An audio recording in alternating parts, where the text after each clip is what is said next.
11 reasons why more travelers than ever are denied boarding at airports in 2025. Imagine this. You've booked your dream getaway, packed your bags, made it through security, and you're standing right there at the gate. You can see your plane out the window.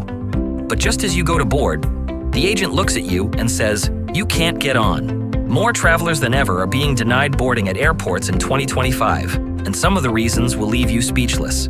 In this video, I'll walk you through 11 shocking reasons why this might happen, and how to make sure it never happens to you.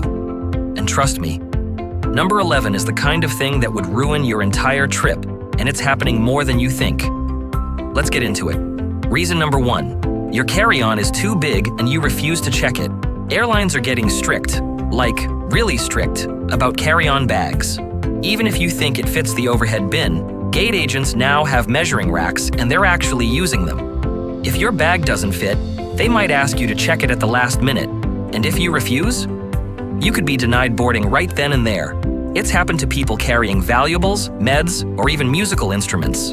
A world-famous violinist was once told to either check her 200-year-old violin or miss the flight. Brutal. Moral of the story? Don't fight the gate agent at the last second over your bag. You won't win. Reason number 2, you showed up on time, but the gate was already closed.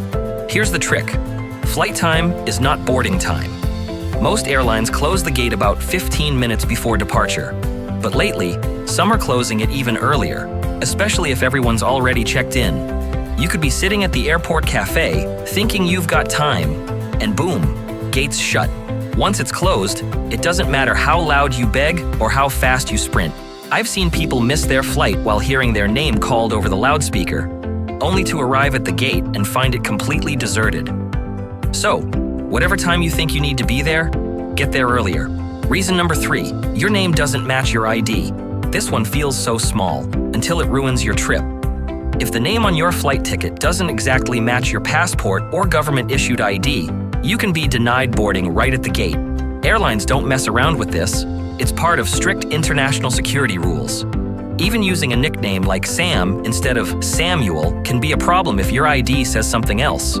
There was a guy who booked a ticket for his friend under the name Fluffy McKittens as a joke. Funny? Sure. But it almost cost the poor guy his whole vacation. Always double-check your booking. Use your full legal name, and if there's a typo, fix it before you get to the airport. Some airlines charge for name changes, but that's way better than missing your flight. Reason number 4, you missed the check-in cutoff. Even if you're early to the airport, you can still be denied boarding if you miss the check-in deadline, which usually closes 30 to 60 minutes before departure. This one catches people off guard, especially at big airports where the lines can be long. You're thinking, I've got an hour, I'm fine. But if you haven't checked in or dropped your bag by the cutoff time, they won't let you through security. And here's the twist. Some airlines are quietly shortening those cutoff times without telling anyone. It's catching travelers by surprise, especially those who check in at the desk instead of online. Moral of the story? Check in online whenever possible and know your airline's deadlines. Don't assume they're all the same. Reason number 5, you refused facial recognition at the gate. Some airports are going full sci-fi with facial recognition boarding. Instead of scanning your boarding pass, a camera scans your face and checks it against your passport photo in a secure database. It's fast, slick, and kind of controversial. A lot of people are refusing to participate because of privacy concerns. And here's where it gets tricky. On some international flights, you might not be allowed to opt out. In certain cases, especially if you're not a citizen of the country you're flying from, refusing the face scan means you don't fly. Even if you're allowed to opt out, the manual ID check can slow things down and possibly cause delays, sometimes enough to miss your boarding window altogether. So yeah, the future is watching your face, whether you like it or not.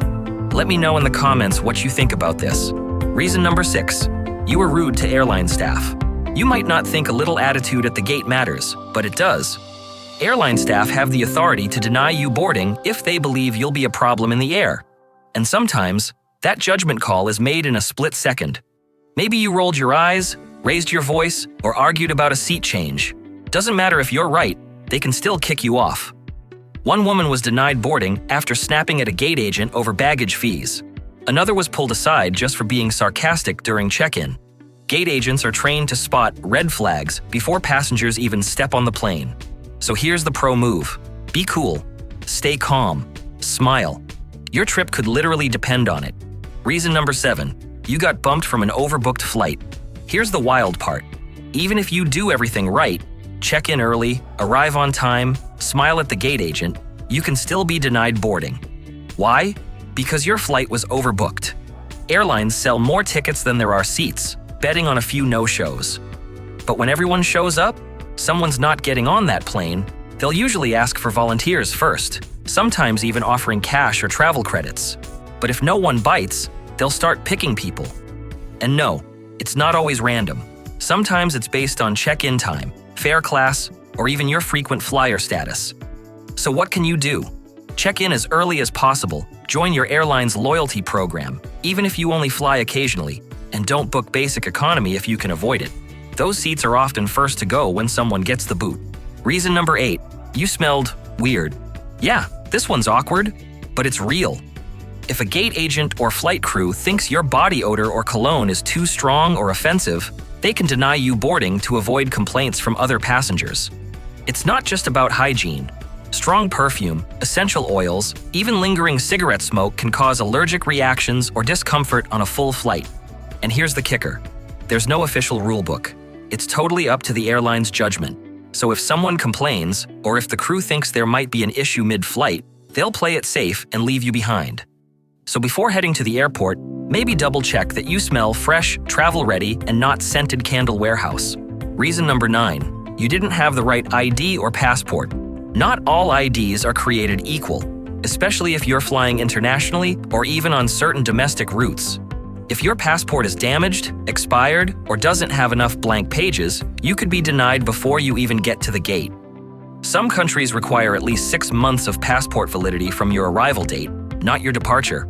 Others demand multiple blank visa pages. If your passport has rips, water damage, or is just plain worn out, you're a risk they won't take.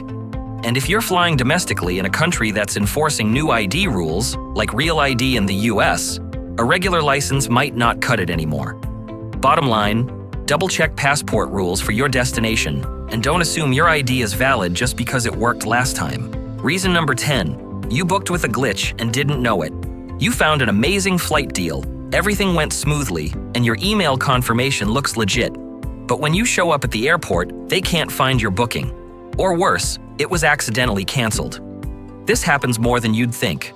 A payment glitch, a failed card authorization, or even booking 2 one-way tickets on separate airlines can confuse the system. Sometimes third-party booking sites don't sync properly with the airline's database. You think you have a ticket, but the airline sees an incomplete booking or a ghost reservation. If your name isn't in their system at check-in, you're not flying. So always confirm your reservation directly with the airline a few days before your trip, and take screenshots of everything, just in case. But before we get to the wildest reason travelers are being denied boarding in 2025, please do me a quick favor. If you found this video helpful so far, go ahead and tap that like button. And if you love travel tips that save you money, stress, and unexpected airport drama, hit subscribe so you don't miss the next one. Alright, let's get to the final reason. And this one's the kind of thing that could ruin more than just your trip. Reason number 11. You were flagged by mistake, and now you're on a no-fly list. This is the nightmare no one sees coming. You check in, everything seems normal, until the agent pulls you aside and tells you, you can't board, and no one can give you a straight answer why. In some rare but very real cases, travelers have been wrongly flagged or accidentally placed on no-fly lists due to things like a name that matches someone else's, a past in-flight incident even if it wasn't serious, or a computer error or security database glitch. One woman showed up for her sister's wedding only to find out she'd been banned from flying over something she didn't even do. It took weeks to clear her name, and she missed the wedding. You can't always prevent this, but you can lower the risk. Avoid causing any drama during flights. Don't joke about security or use certain flagged phrases. And if you've had trouble before, call the airline days before you fly just to confirm your status. Because finding out at the gate? That's way too late. And there you have it. 11 reasons travelers are being denied boarding in 2025, even when they think they've done everything right.